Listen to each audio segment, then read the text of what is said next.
Hello students, good morning to all of you. This is Upadhyay sir. और agreement of verb में मैंने इससे पहले एक वीडियो बनाया था, कुछ रूल्स बताए थे मैंने। एग्रीमेंट ऑफ वर्ब के कुछ और रूल्स बताऊंगा। आपको मालूम होना चाहिए, आपने टेंस पढ़े होंगे, तो टेंस के अकॉर्डिंग सिंगुलर के लिए आप सिंगुलर वर्ब यूज़ करते थे और प्लूरल के लिए प्लूरल वर्ब यूज़ करते थे। लेकिन कुछ परिस्थितियाँ या कुछ वर्ड्स ऐसे आ जाते हैं जहाँ पर हमें पता नहीं चलता कि इसमें हम सिंगुलर वर्ब यूज़ करेंगे या प्लूरल। तो इसके कुछ रूल्स मैं आज भी बता रहा हूँ आप लोगों को। Rule number 1, if two subjects are joined by not only but also verb must agree with second subject. यदि कोई दो नाउन नॉट ओनली और बट आल्सो इससे जुड़े हों तो जो सेकंड वाला सब्जेक्ट होगा उसके अकॉर्डिंग हम वर्ब का यूज करेंगे। यानी नॉट ओनली बट आल्सो के केस में सेकंड सब्जेक्ट के अनुसार हम वर्ब रखते हैं। एग्जांपल के लिए, not only you but I am also to be blamed. यहाँ पे दो सब्जेक्ट हैं, पहला यू है और सेकंड सब्जेक्ट आई है, और ये not only but also say जुड़े हुए हैं। तो यहाँ पे सेकंड सब्जेक्ट आई है और इस आई सब्जेक्ट के अनुसार हमने क्या लगाया, एम का प्रयोग किया। तो यह आपको याद रखना है, not only but also say जुड़ने वाले दो सब्जेक्ट, उनमें वर्ब जो है वो सेकंड सब्जेक्ट के अकॉर्डिंग आती है।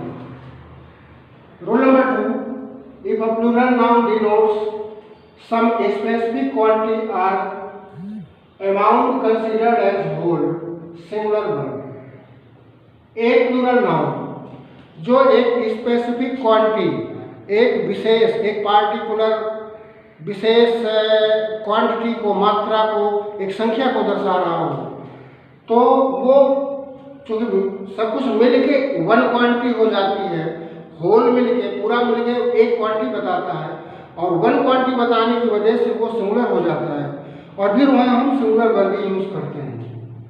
एग्जाम्पल देखिए, 100 पाइस इज इक्वल टू 1 रुपी। अब यहाँ कलेक्शन ऑफ 100 पाइस है, 100 पैसे मिलके 1 रुपये बनाते हैं, 100 पाइस मिलके 1 रुपी बना रहे हैं। तो 100 पाइस का कलेक्शन है और ये स्पेसिफिक क्वांटिटी है। स्पेसिफिक पॉइंट होने की वजह से ये वन कलेक्शन है 100 पाइस का, इसलिए ये सिंगुलर में यूज होकर के और सिंगुलर वर्ब को ये लेता है।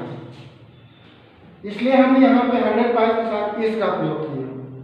Rule number 3, some nouns which are singular in form and plural in meaning, plural verb.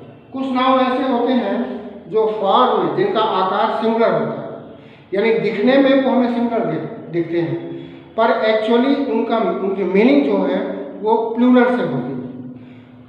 उदाहरण के लिए कलेक्टिव नाउन में ऐसे वर्ड है, प्यूपिल है, जैसे प्यूपिल कलेक्टिव नाउन का वर्ड है। और इसी तरह क्लास है, क्लास में वन स्टूडेंट नहीं होता, ढेर सारे स्टूडेंट होते हैं। तो ये क्लास कलेक्टिव नाउन के जो वर्ड हैं वो एक्चुअली मैनी को शो करते हैं, वन को नहीं, मैनी को शो करते हैं। यहाँ पे एग्जाम्पल देते हैं, cattle are not allowed to graze on this field. अब कैटल जो है वो कलेक्टिव नाउन का वर्ड है, जानवरों का समूह, जानवरों के समूह को कैटल बोलते हैं। तो वहाँ पे एक जानवर नहीं है, इसकी मीनिंग जो है, कैटल की मीनिंग हो रही है मैनी एनिमल्स, तो बहुत सारे जानवर हैं, इसलिए यहाँ पर जो वर्ब आ रही है वो प्लूरल की आ रही है।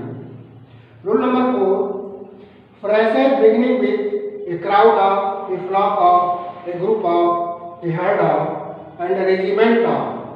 यानी ये फ्रेज हैं, आपको मालूम होगा फ्रेज क्या होता है।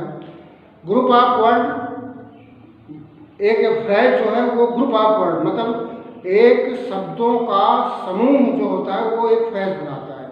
यानी उसमें 2, 3, 4, 6 वर्ड होते हैं, but it has not a complete sense, लेकिन इसका कोई सेंस नहीं होता। ये किसी सेंटेंस का एक छोटा सा पार्ट हो सकता है, ये अकेला कोई मतलब नहीं रखता, उसे हम फ्रेज कहते हैं। तो ये फ्रेज के वर्ड्स हैं, जैसे crowd of, flock of, group of, herd of, regiment of. इनके साथ सिंगुलर वर्ब का प्रयोग होता है। Example, a flock of sheep was grazing on that hill.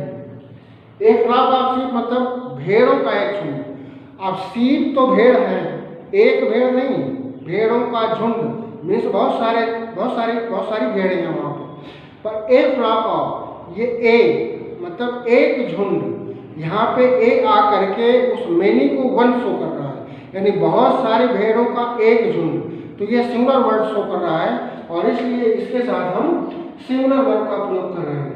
A flock of sheep was यहाँ पे सिंगुलर का प्रयोग होगा। Rule number 5, when a number of is used with a subject, इसके साथ plural verb.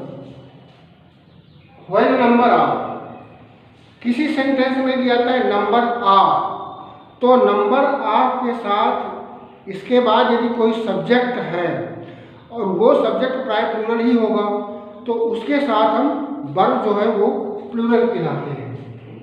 A number of students, a number of student, यहाँ पे student plural हो गया। नंबर ऑफ स्टूडेंट मतलब बहुत सारे विद्यार्थी, ढेर सारे विद्यार्थी, तो यहाँ पे ये प्लूरल को शो कर रहा है और इसलिए हमने प्लूरल की वर्ब का प्रयोग किया है यहाँ पर। तो इस तरह से हमने आज देखा इन दोनों में कि कहीं पर सिंगुलर शो हो रहा है, कहीं पर प्लूरल शो हो रहा है। ये सारे रूल जो है बहुत ही इम्पोर्टेंट है और स्टूडेंट्स प्राय इनमें बहुत ज़्यादा गलती करते हैं। तो मैंने कोशिश की है कि आप लोगों को समझ में आए, कुछ अच्छे रूल्स दूँ, तो इसको अच्छे से आप समझिए, आपका इससे बहुत ही नॉलेज जो है बहुत ही बढ़ेगा और आगे चल के जो भी एग्ज़ाम है वो फेस करेंगे आप, या कोई कंपटीशन एग्ज़ाम में भी ज़्यादातर ये पूछे जाते हैं, तो वहाँ पर आपको बहुत इससे हेल्प मिलेगी।